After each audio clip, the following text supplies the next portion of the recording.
प्रिय भक्तजनों, आज मैं इस वीडियो में कार्तिक मास के महात्म्य की कथा लेकर आई हूँ। पहले दिन की कथा में हम अध्याय 1 का श्रवण करेंगे। ओम नमो भगवते वासुदेवाय नमः।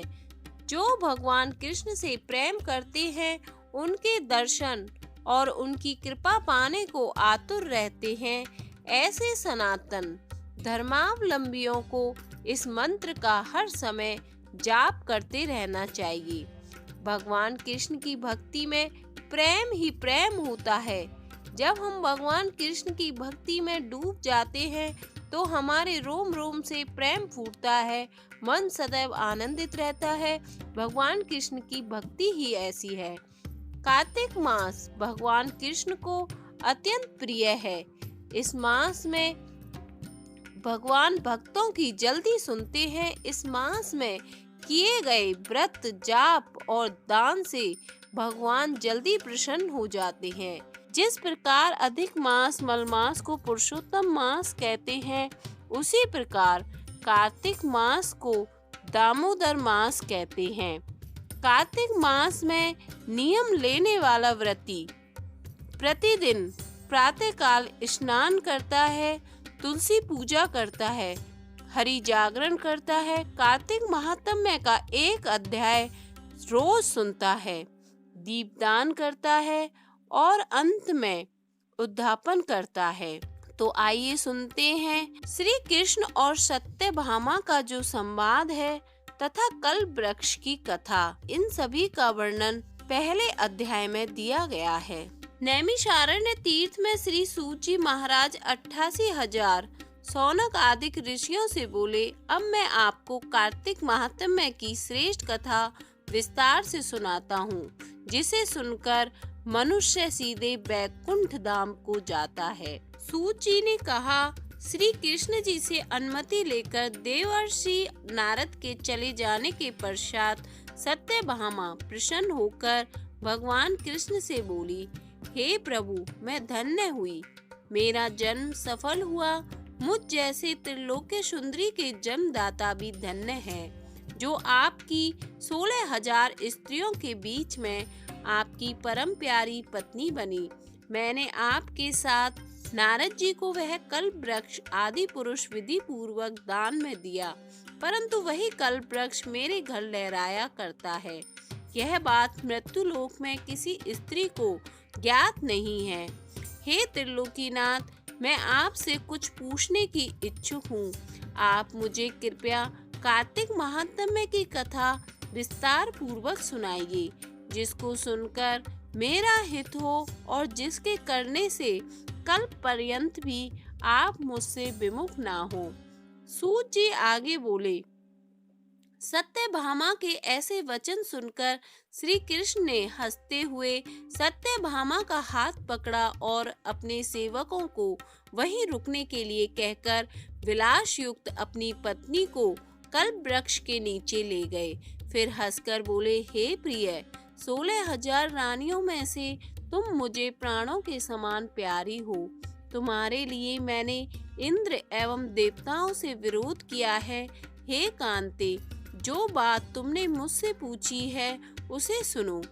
एक दिन मैंने इच्छा पूर्ति के लिए गरुड़ पर सवार होकर इंद्रलोक जाकर कल्प वृक्ष मांगा। इंद्र द्वारा मना किए जाने पर इंद्र एवं गरुड़ में घोर संग्राम हुआ और गोलोक में भी गरुड़ जी गायों से युद्ध किया।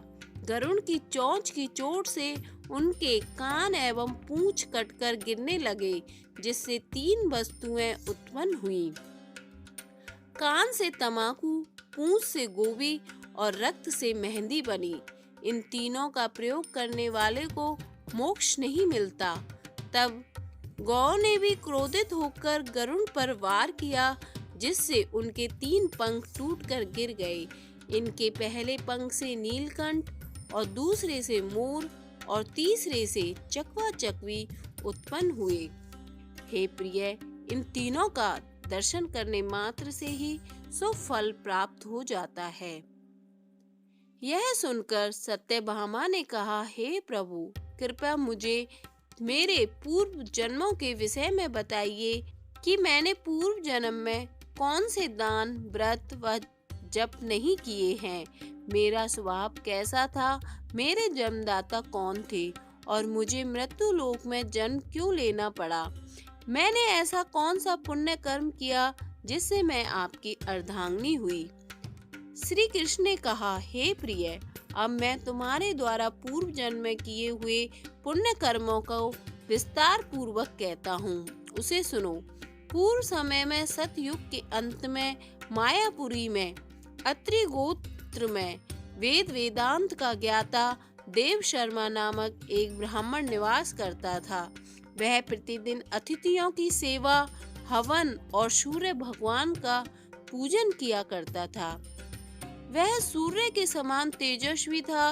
वृद्धावस्था में उसे गुणवती नामक कन्या की प्राप्ति हुई। उस पुत्रहीन ब्राह्मण ने अपनी कन्या का विवाह अपने ही चंद्र नामक शिष्य के साथ कर दिया। वह चंद्र को अपने पुत्र के समान मानता था और चंद्र भी उसे अपने पिता की भांति सम्मान देता था। एक दिन वे दोनों कुश व समिधा लेने के लिए जंगल में गए। जब वे हिमालय की तलहटी में भ्रमण कर रहे थे, तब उन्हें एक राक्षस आता हुआ दिखाई दिया। उस राक्षस को देखकर भय के कारण उनके अंग शिथिल हो गए। वे वहां से भागने में भी असमर्थ हो गए। तब उस काल के समान राक्षस ने उन दोनों को मार डाला। चूंकि वे धर्मात्मा थे, इसलिए मेरे पार्षद उन्हें मेरे बैकुंठ धाम में मेरे पास ले गए। उन दोनों द्वारा आजीवन सूर्य भगवान की पूजा किए जाने के कारण मैं दोनों पर अति प्रसन्न हुआ। गणेश जी, शिव जी, सूर्य व देवी, इन सब की पूजा करने वाले मनुष्य को स्वर्ग की प्राप्ति होती है।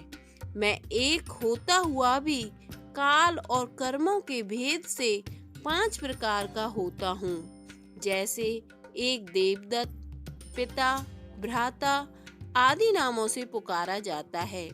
जब वे दोनों विमान पर आरूढ़ होकर सूर्य के समान तेजस्वी रूपवान चंदन की माला धारण किए हुए मेरे भवन में आए, तो वे दिव्य भोगों को भोगने लगे।